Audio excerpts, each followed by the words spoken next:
3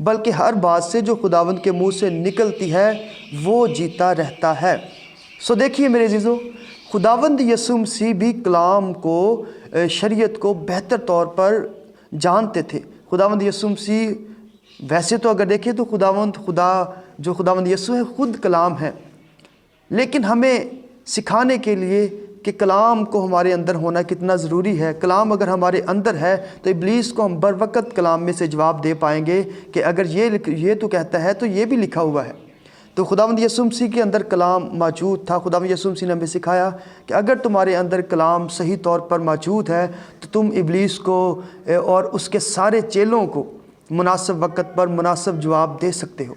تو یہاں پر خداوند یسوع مسیح نے استثنا 3 باب اور اس کی 8ویں آیت کو سکھایا کہ یہ بھی لکھا ہے کہ تو کیا انسان صرف روٹی ہی سے جیتا نہیں رہتا بلکہ ہر ایک بات سے جو خداوند تعالیٰ کے منہ سے نکلتی ہے اس سے جیتا رہتا ہے۔ سو میرے عزیزو، دوسری آزمائش کی طرف جاتے ہیں۔ تو دوسری آزمائش جو تھی وہ ابلیس نے کیا کی؟ لکھا ہے کہ تب ابلیس اسے مقدس شہر یعنی کہ یروشلم میں، ہیکل میں لے گیا اور ہیکل کے کنگرے پر کھڑا کر کے اس سے کہا کہ اگر تو خدا کا بیٹا ہے تو اپنے تائیں نیچے گرا دے، کیونکہ لکھا ہے وہ تیری بابت اپنے فرشتوں کو حکم دے گا اور وہ تجھے ہاتھوں پر اٹھا لیں گے، ایسا نہ ہو کہ تیرے پاؤں کو پتھر سے ٹھیس لگے۔ اب ابلیس یہاں پر جو سوال کر رہا ہے، جو ابلیس آزمائش کر رہا ہے، وہ بھی کلام میں ہی سے کر رہا ہے۔ اب دیکھیں اس نے سوال یہ بات کو کہاں سے اٹھایا کہ تیرے بارے میں یہ لکھا ہوا ہے کہ وہ تجھے اپنے ہاتھوں پر اٹھا لیں گے تاکہ تیرے پاؤں کو پتھر سے ٹھیس نہ لگے۔ آئیے اس کو دیکھنے کے لیے میرے ساتھ نکالیے زبور 91 اور اس کی 11ویں اور 12ویں آیت۔ وہاں پر لکھا ہوا ہے، کیونکہ وہ تیری بابت اپنے فرشتوں کو حکم دے گا کہ تیری سب راہوں میں تیری حفاظت کریں،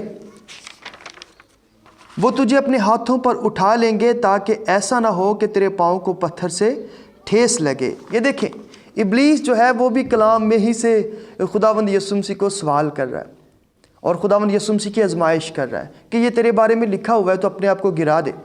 لیکن خداوند یسوع مسیح نے بڑا ہی خوبصورت اور پیارا جواب دیا کہ یہ بھی لکھا ہوا ہے۔ خداوند یسوع مسیح نے اسے کیا جواب دیا؟ یسوع نے اسے کہا یہ بھی لکھا ہوا ہے کہ تو خداوند اپنے خدا کی آزمائش نہ کر۔ خداوند یسوع مسیح نے کہا کہ یہ بھی لکھا ہوا ہے۔ اب یہ جو لکھا ہوا ہے یہ کہاں پہ لکھا ہوا ہے؟ یسوع نے کہاں سے جواب دیا؟ یہ بھی استثنا ہی کی کتاب اور اس کا 6 باب اور اس کی 16ویں آیت میں لکھا ہے، تم خداوند اپنے خدا کو مت آزمانا جیسا تم نے اسے مسیح میں آزمایا تھا۔ سو میرے عزیزو، جب ہم کلام کو بہتر طور پر جانتے ہیں تو ہم ابلیس کو صحیح طور پر جواب دینا بھی جانتے ہیں، اور ہمیں پتہ ہے کہ ابلیس ہماری آزمائش کر رہا ہے تو ہم اس کو، کیونکہ بعض اوقات ہم یہ سوچتے ہیں کہ یہ بھی تو کلام کا حصہ ہے، لیکن میرے عزیزو ہمیں ابلیس کی باتوں کو نہیں ماننا بلکہ خدا کی باتوں کو ماننا ہے۔ تو ابلیس کو ہم نے مناسب جواب دینا آنا چاہیے ہمیں۔ آگے تیسری آزمائش کے بارے میں دیکھتے ہیں کہ ابلیس نے کون سی آزمائش کی۔ لکھا کہ پھر ابلیس اسے ایک بہت اونچے پہاڑ پر لے گیا اور دنیا کی سب سلطنتیں اور ان کی شان و شوکت اسے دکھائی اور اس سے کہا اگر تو جھک کر مجھے سجدہ کرے تو یہ سب کچھ میں تجھے دے دوں گا۔ آگے یسوع کا جواب جو ہے وہ بھی کلام میں سے ہے۔ اب دیکھیں یسوع کا جواب ہے وہ بھی کلام سے ہے۔ لکھا ہے کہ یسوع نے اس سے کہا اے شیطان دور ہو، اے شیطان دور ہو۔ اگر دیکھا جائے تو یہی طرح کی ایک آزمائش جو تھی داؤد پر بھی آئی تھی، اور وہ کہاں پر ملتی ہے؟ پہلا تواریخ اس کا 21واں باب اس کی پہلی آیت میں، اور لکھا ہے شیطان نے اسرائیل کے خلاف اٹھ کر داؤد کو ابھارا کہ اسرائیل کا شمار کرے۔ اب دیکھیں خداوند نہیں چاہتے تھے کہ داؤد اسرائیل کو شمار کرے، اپنی طاقت کو دیکھے کہ کتنی ہے، اپنی سٹرینتھ کو دیکھے، تو خدا اس سے ناراض ہوا کیونکہ ابلیس نے اسے ابھارا تھا، اور یہی کام خداوند یسوع مسیح کے ساتھ کیا جا رہا ہے۔ ابلیس خداوند یسوع مسیح کو ابھار رہے ہیں کہ تیرے بارے میں تو مجھے کیا کر، سجدہ کر، تو یہ ساری چیزیں میں تجھے کیا کروں گا، دے دوں گا۔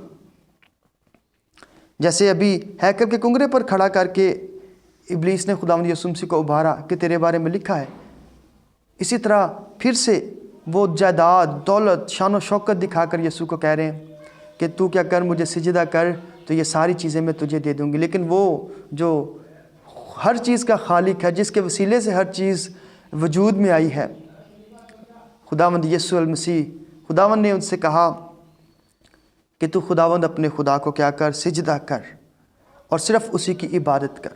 یہ خداوند یسوع مسیح نے بھی کلام میں ہی سے، پرانے عہد نامے میں ہی سے حوالے کو لیا اور وہاں سے خداوند یسوع نے کوڈ کر کے کہا کہ تو کیا کر، خداوند اپنے خدا کو سجدہ کر۔ آئیے دیکھتے ہیں کہ یہ کہاں پر لکھا ہوا ہے۔ پہلا سموئیل اس کا 7واں باب اور اس کی 3 آیت میں یہ درج ہے اور لکھا ہے، اور سموئیل نے اسرائیل کے سارے گھرانے سے کہا کہ اگر تم اپنے سارے دل سے خداوند کی طرف رجوع لاتے ہو تو اجنبی دیوتاؤں اور استراعات کو اپنے بیچ سے دور کرو اور خداوند کے لیے اپنے دلوں کو مستعد کر کے فقط اسی کی عبادت کرو اور وہ فلسطینیوں کے ہاتھ سے تم کو رہائی دے گا۔ آمین۔ میرے عزیزو، یہ دیکھیں خداوند یسوع جو ہیں وہ ہمیں یہاں پر یہ سکھا رہے ہیں کہ کلام کو تمہارے اندر اگر کلام موجود ہے تو تم ہر طرح کی آزمائش پر قابو پا سکتے ہو۔ اگر تم کلام کو بہتر طور پر جانتے ہو تو تم ابلیس کی چالوں کو سمجھ سکو گے اور اس سے مناسب جواب دے سکو گے۔ اب ان ساری آزمائشوں سے اگر ہم پر آتی ہیں، یہ ہماری زندگی کے ساتھ ریلیٹ کرتی ہیں، کیونکہ یہ ہمارے پیٹ کے یعنی کہ کھانے پینے کے معاملات کے ساتھ جڑی ہوئی، یہ ہمیں ابھارنے کے تعلق سے کہ جو بلا وجہ ابلیس ہمیں ہوا دیتا ہے، ہمیں غرور تکبر پیدا کرتا ہے اور ہمیں کلام سے ہی پھسلا لیتا ہے۔ اور جیسے داؤد کو اس نے لکھا ہے کہ اس کو بہکایا اور ابلیس نے داؤد کو خدا کے خلاف یوز کیا اور اس کے دل کو ابھار کر اس سے گناہ کروایا اور خداوند کی مرضی کے خلاف اس سے یہ کام کروایا۔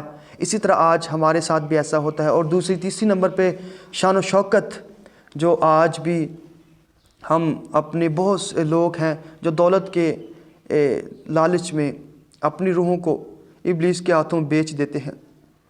میرے عزیزو، خداوند یسوع مسیح یہ پریکٹیکل ہمیں کر کے دکھا رہے ہیں کہ تم بھی ان چیزوں پر غالب آ سکتے ہو اگر تمہارے اندر کلام ہے، اگر تم خداوند کی حضوری میں رہتے ہو، اگر تم روزہ رکھتے ہو اور اپنے آپ کو جسم کو کمزور کر کے روح کو طاقت بخشتے ہو، تو پاک روح تمہیں ابلیس پر غالب آنے کی توفیق بخشتا ہے۔ تم ابلیس پر غالب آ سکتے ہو۔ اور لکھا ہے کہ آج بھی اگر ہم آزمائشوں میں پڑ جاتے ہیں، اگر آج بھی ہم پر یہ آزمائشیں آتی ہیں، تو عبرانیوں کا مصنف لکھتا ہے کیونکہ جس صورت میں اس نے خود ہی آزمائش کی حالت میں دکھ اٹھایا تو وہ ان کی بھی مدد کر سکتا ہے جن کی آزمائش ہوتی ہے۔ میرے عزیزو، ہمیں خداوند یسوع پر جو تمام آزمائشوں پر غالب آئے، جس نے ہر ایک چیز پر غلبہ پایا، فاتح ہوا، وہ ہمیں بھی ہر چیز پر غلبہ دلاتا ہے اور ہماری مدد کرتا ہے کہ ہم ان آزمائشوں سے نکل پائیں۔ خداوند آج کے کلام کے وسیلے سے مجھے اور آپ سب کو بڑی برکت دے۔ آمین۔